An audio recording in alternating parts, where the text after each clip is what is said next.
Deuteronomy chapter 29. These are the terms of the covenant the Lord commanded Moses to make with the Israelites in Moab, in addition to the covenant he had made with them at Horeb. Moses summoned all the Israelites and said to them, "Your eyes have seen all that the Lord did in Egypt to Pharaoh, to all his officials, and to all his land. With your own eyes you saw those great trials, those signs and great wonders. But to this day the Lord has not given you a mind that understands, or eyes that see, or ears that hear. Yet the Lord says, during the 40 years that I led you through the wilderness, your clothes did not wear out, nor did the sandals on your feet. You ate no bread and drank no wine or other fermented drink.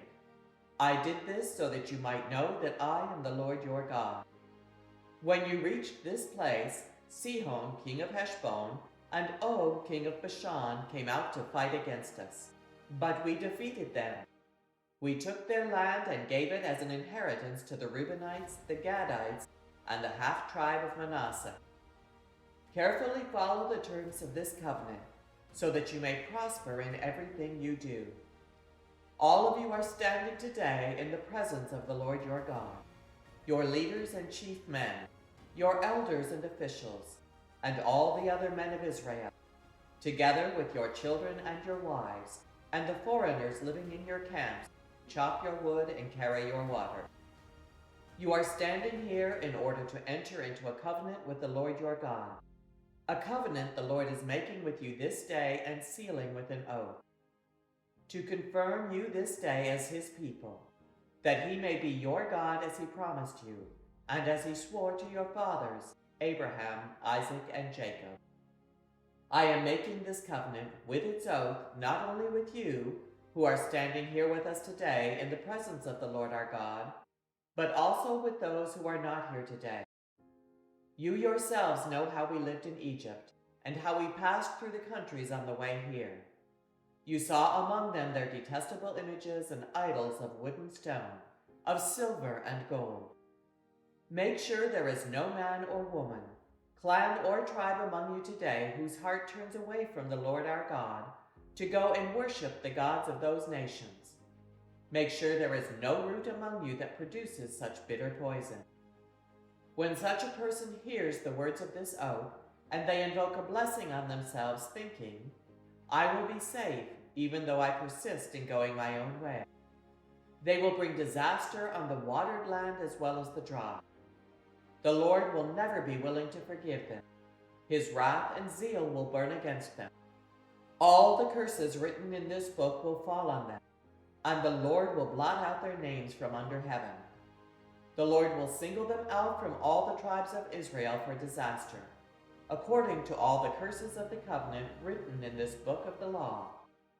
Your children who follow you in later generations, and foreigners who come from distant lands will see the calamities that have fallen on the land and the diseases with which the Lord has afflicted it.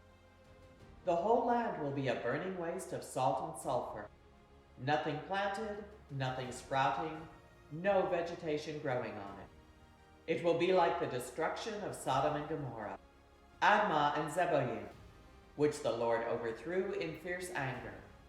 All the nations will ask, why has the Lord done this to this land? Why this fierce burning anger? And the answer will be, it is because this people abandoned the covenant of the Lord, the God of their ancestors, the covenant he made with them when he brought them out of Egypt.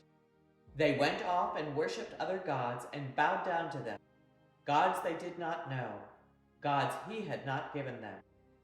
Therefore the Lord's anger burned against this land, so that he brought on it all the curses written in this book. In furious anger and in great wrath the Lord uprooted them from their land and thrust them into another land, as it is now. The secret things belong to the Lord our God, but the things revealed belong to us and to our children forever, that we may follow all the words of this law. Deuteronomy chapter 30.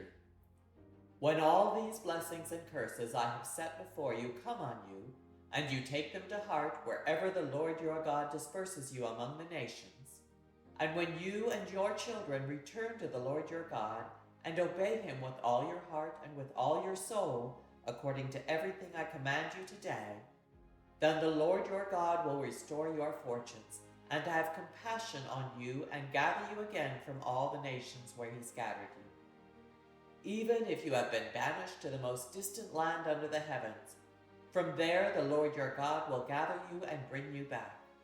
He will bring you to the land that belonged to your ancestors, and you will take possession of it. He will make you more prosperous and numerous than your ancestors. The Lord your God will circumcise your hearts and the hearts of your descendants, so that you may love him with all your heart, with all your soul, and live. The Lord your God will put all these curses on your enemies who hate and persecute you. You will again obey the Lord and follow all his commands I am giving you today. Then the Lord your God will make you most prosperous in all the work of your hands and in the fruit of your womb, the young of your livestock and the crops of your land. The Lord will again delight in you and make you prosperous, just as he delighted in your ancestors. If you obey the Lord your God and keep his commands and decrees that are written in this book of the law, and turn to the Lord your God with all your heart and with all your soul. Now what I am commanding you today is not too difficult for you or beyond your reach. It is not up in heaven so that you have to ask, who will ascend into heaven to get it and proclaim it to us so we may obey it? Nor is it beyond the sea, so that you have to ask, who will cross the sea to get it and proclaim it to us so we may obey it?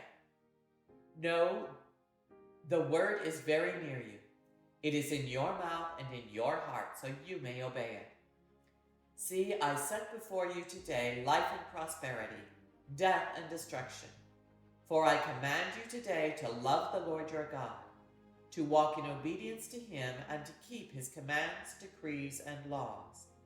Then you will live and increase, and the Lord your God will bless you in the land you are entering to possess. But if your heart turns away and you are not obedient, and if you are drawn away to bow down to other gods and worship them, I declare to you this day that you will certainly be destroyed. You will not live long in the land you are crossing the Jordan to enter and possess. This day I call the heavens and the earth as witnesses against you, that I have set before you life and death, blessings and curses. Now choose life, so that you and your children may live, and that you may love the Lord your God, listen to his voice, and hold fast to him. For the Lord is your life, and he will give you many years in the land he swore to give your fathers, Abraham, Isaac, and Jacob.